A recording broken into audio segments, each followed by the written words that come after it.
আবারও একটু প্রযুক্তি শিল্প নিয়ে কথা বলার জন্য চলে আসছি। লোকমান হোসেন আকাশ, আপনার কাছে বাংলাদেশে এবং বৈশ্বিকভাবে চিন্তা করতে গেলে এখন অনেক অ্যাডভান্সড হচ্ছে টেকনোলজি। আমরা এআই ইন্টিগ্রেটেশন দেখছি, আমরা একই সাথে 6G নিয়ে নানান ধরনের কাজ দেখছি বিভিন্ন জায়গায় বিভিন্ন দেশে। বাংলাদেশের ক্ষেত্রটিকে চিন্তা করতে গেলে যদি বিনিয়োগের কথা চিন্তা করি, বাংলাদেশ আসলে কতটুকু আকর্ষণীয় একটি ক্ষেত্র হতে পারে বৈদেশিক বিনিয়োগের জন্য? জি, ধন্যবাদ। আমরা রিসেন্টলি দেখেছি যে স্টারলিংক বাংলাদেশে আসছে। এটা হচ্ছে অ্যালন মাস্কের একটা প্রতিষ্ঠান।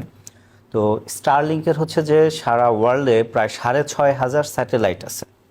তো আমরা যেমন বাংলাদেশে মাত্র কিন্তু একটা স্যাটেলাইট নিয়ে আমরা গর্ব করছি, যে অর্থাৎ এই স্টারলিংকের যে ওনার অ্যালন মাস্ক, তার হচ্ছে 6,500 স্যাটেলাইট আছে। এবং সম্প্রতি বাংলাদেশে আমাদের একটা গ্রাউন্ড স্টেশন করেছে, এবং এই গ্রাউন্ড স্টেশন হচ্ছে তার সাউথ এশিয়ার সবচাইতে বড় গ্রাউন্ড স্টেশন। আমরা কিন্তু বর্তমানে সর্বোচ্চ 5G-তে আসছি, এবং এখনও আছে যে আমার গ্রামে বা মফস্বলে কিন্তু 5G এখনও প্রবেশ করেনি। তো এটা প্রবেশ না করার পেছনে মূল কারণ হচ্ছে আমাদের দেশের টেকনিক্যাল অ্যাডভান্সমেন্টটা এখনও হয়নি। আমি জাস্ট একটা প্রপার এক্সাম্পল দিচ্ছি, যে চায়নার সাথে আমেরিকার সাথে যে একটা ট্রেড ওয়ার চলছে, এখানে আমরা সবাই জানি চায়না থেকে আমেরিকাতে এখন প্রোডাক্ট এক্সপোর্ট করলে 50% ট্যাক্স দিতে হয়। আলটিমেটলি তার মেজর যে আইটেম, অর্থাৎ আমেরিকার যে আইটেম ছাড়া এখনও চায়নার যে আইটেম ছাড়া চলতে পারছে না, সেটা হচ্ছে প্রযুক্তি শিল্পের হার্ডওয়্যার প্রোডাক্ট। অর্থাৎ শুধু দুইটা এইচএস কোড বা দুইটা ক্যাটাগরির প্রোডাক্ট, মোবাইল, ল্যাপটপ বা কম্পিউটার এবং এই জাতীয় প্রোডাক্টই হচ্ছে যে আমেরিকাতে প্রায় $400 বিলিয়ন রপ্তানি করে হচ্ছে চায়না। এই জাতীয় প্রোডাক্টে কিন্তু আবার ডিউটি কম। এই জাতীয় প্রোডাক্টের ডিউটি হচ্ছে 7.5 থেকে সর্বোচ্চ 25%।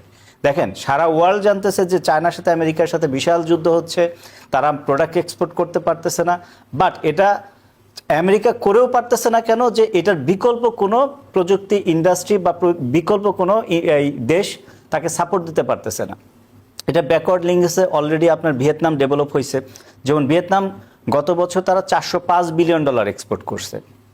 সেখানে জাস্ট একটা কোম্পানি আছে যে $113 বিলিয়ন এক্সপোর্ট করছে। অর্থাৎ আমার দেশে দেখেন যে এই যে আমরা বলি যে 6,000 গার্মেন্টস ইন্ডাস্ট্রি মিলে আমরা এক্সপোর্ট করি $40 বিলিয়ন, আর সেখানে একটা কোম্পানি এক্সপোর্ট করে $113 বিলিয়ন, অনলি বিকজ অফ প্রযুক্তি শিল্প। তো আমাদের দেশে প্রযুক্তি শিল্প এখন আসছে, বাট কথা হচ্ছে যে আমরা কিন্তু আসলে ব্যাকআপ পাচ্ছি না। বাট এখন যেটা হচ্ছে যে গভর্নমেন্ট যেই ফর্ম করুক, উচিত অতি দ্রুত অনতি বিলম্বে এই প্রযুক্তি শিল্পে বিনিয়োগের জন্য বাংলাদেশ ব্যাংকের যে নির্দেশিকা আছে, বাংলাদেশ ব্যাংকে কিন্তু নির্দেশিকা আছে, বাট সেটা কিন্তু বাস্তবায়ন নাই। যেমন আমরা দেখি যে সিএসএমই খাত যেটা আছে, অর্থাৎ ইন্ডাস্ট্রিতে, অর্থাৎ এমার্জিং ইন্ডাস্ট্রিতে তাদের প্রায় 25,000 কোটি টাকা বিনিয়োগের একটা অপশন আছে। এর মধ্যে ইলেকট্রনিক্স ইন্ডাস্ট্রি বা লাইট ইঞ্জিনিয়ারিং ইন্ডাস্ট্রি কিন্তু টপ 3-র মধ্যে আছে। বাট এর জন্য যে উদ্যোক্তা দরকার তাদেরকে পাচ্ছে না। আর এই উদ্যোক্তা পাবে যদি বাংলাদেশ ব্যাংক স্পেসিফাই করে দেয় যে না, এটার জন্য এই কন্ডিশনে তারা বিনিয়োগ করতে পারবে। যেমন আমি বলি যে অ্যালন মাস্কের যে কোম্পানিগুলো আছে, তার একটা হচ্ছে আপনার স্পেস এক্স, তারপর একটা হচ্ছে টেসলা। তো টেসলা, স্পেস এক্স এবং তার একটা ওপেন এআই, XAI, এটা হচ্ছে আর্টিফিশিয়াল ইন্টেলিজেন্স একটা কোম্পানি। এই 3টা কোম্পানি মিলে অলরেডি তার যে নেট অ্যাসেট ভ্যালু দাঁড়িয়ে গেছে, এটা জাস্ট 15 ডেজ বিফোর ছিল হচ্ছে যে $740 বিলিয়ন। এই সপ্তাহে সেটা হয়ে গেছে $800 বিলিয়ন। বাংলাদেশের অবস্থাটা কি সেই তো জায়গায়? বাংলাদেশের অবস্থা খুবই খারাপ, ভয়ানক খারাপ। ভয়ানক খারাপ এর জন্য যে আমরা $50 বিলিয়ন টোটাল এক্সপোর্ট করি, এর মধ্যে 80% অ্যান্ড অ্যাবভ হচ্ছে গার্মেন্টস, মানে $40 বিলিয়ন। আমরা এখনো $500 বিলিয়ন বা $1 বিলিয়ন প্রবেশ করতে পারি না এই প্রযুক্তি শিল্পে। সেক্ষেত্রে বাংলাদেশের স্টারলিংক আসাটাকে আপনি কি ইতিবাচক ভাবে দেখছেন? ডেফিনেটলি ইতিবাচক এই জন্য যে যখন স্টারলিংক আমার এখানে প্রবেশ করছে, এখানে তো 6G'র একটা আধিপত্য আসবে। তো আমরা যেটা জানি, যেমন হুয়াইওয়ের একটা অ্যাক্সিডেন্ট আমরা জানি যে কোভিডের সময় হুয়াইওয়েকে আমেরিকা ব্যান করে দিল, অর্থাৎ তাকে গুগল সাপোর্ট দিবে না। হুয়াইওয়ে কিন্তু ফার্স্ট 6G প্রযুক্তি নিয়ে আপনার কানাডা এবং আমেরিকাতে প্রবেশ করে।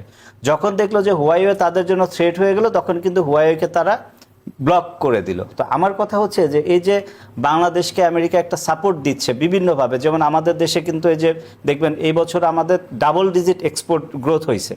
লাস্ট এই 6 মাসে যদি আমরা দেখি যে আমাদের ওভারঅল এক্সপোর্ট কিন্তু খুব বেশি বাড়ে নাই, কিন্তু আমেরিকান মার্কেটে আমাদের ডাবল ডিজিট 13% কিন্তু গ্রোথ হয়েছে। তো এখন প্রযুক্তি শিল্পেও যদি আমরা একটু ইনিশিয়েটিভ নেই তাহলে কিন্তু এখানে বিশাল একটা এক্সপোর্টের আমাদের সম্ভাবনা আছে। প্রযুক্তি শিল্পের ইতিবাচক দিকের সাথে সাথে আমরা যদি স্টারলিংকের কথাই বলি, সেক্ষেত্রে দেশের মানুষের প্রতি নজরদারি কিংবা তথ্য লিকেজ হওয়ার একটা চান্সও থেকে থাকে। এই বিষয়টি কি মনে হয় না আমাদের আসলে জন্য আমি এই জিনিসটাকে অন্যভাবে দেখি। কিভাবে দেখি, যে যেমন যে আপনি আইফোন ইউজ করেন বা যে কোনো একটা মোবাইল ইউজ করেন, এই প্রত্যেকটা মোবাইল এখন এআই টেকনোলজি ইউজ করা আছে। অর্থাৎ আপনি যে কথাগুলো বলবেন বা আপনি এই মোবাইলটা অন রেখে যে ধরনের কথা বলবেন, আপনি দেখবেন যে ফেসবুক স্ক্রলিং করেন বা ইউটিউব দেখেন, ওই জাতীয় ভিডিও কন্টেন্ট কিন্তু চলে আসতেছে। অর্থাৎ আপনি অলরেডি নজরদারির মধ্যে চলে গেছেন। প্রত্যেকটা ডিভাইস কিন্তু এআই ডিভাইস এখন।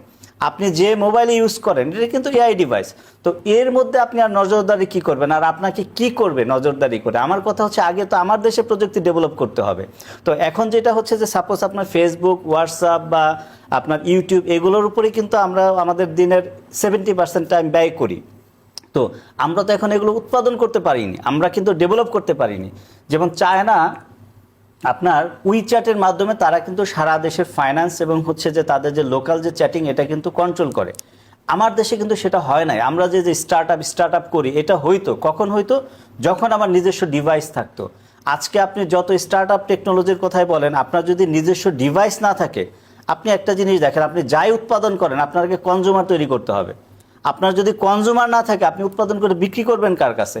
এই যখন আমার প্রযুক্তি শিল্পটা আসবে, যখন আমি ডিভাইসটা এখানে তৈরি করতে পারবো, তখনই আপনি সফটওয়্যার ডেভেলপ করতে পারবেন বা আপনি আর্টিফিশিয়াল ইন্টেলিজেন্সে কন্ট্রিবিউট করতে পারবেন। তো এই বিষয়ে আমাদের অবশ্যই নজর দিতে হবে এবং অনতিবিলম্বে আমাদের যে ইয়াং জেনারেশন আছে তাদেরকে শিল্পে ধাপিত করতে হবে। আমার কথা হচ্ছে যে ভিজিবিলিটির দিকে যাইতে হবে। আপনি যখনই দেখবেন যে একটা দেশের ইন্ডাস্ট্রি ভিজিবিলিটি না থাকে, ওই দেশ কিন্তু সাস্টেন করে না।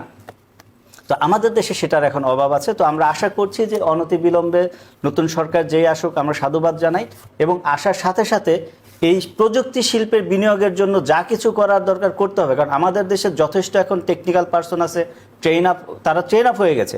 যেমন আমি লাস্ট বলেছিলাম যে আমাদের বাংলাদেশে more than 5 lakh technical person, তারা কিন্তু গত 15 বছরে এই শিল্পে ট্রেনিং প্রাপ্ত হয়েছে। More than 10,000 top level engineers, যারা আপনার computer engineer, hardware engineer, mechanical ইঞ্জিনিয়ারগুলো ডেভেলপ হয়েছে। এখন জাস্ট যে জিনিসগুলো প্রবলেম হচ্ছে, বিনিয়োগ করতে চাচ্ছে না। অর্থাৎ এখানে যদি ব্যাংক কেন বিনিয়োগ করতে চাচ্ছে না, এই বিষয়ে আবার আসবো আপনার কাছে।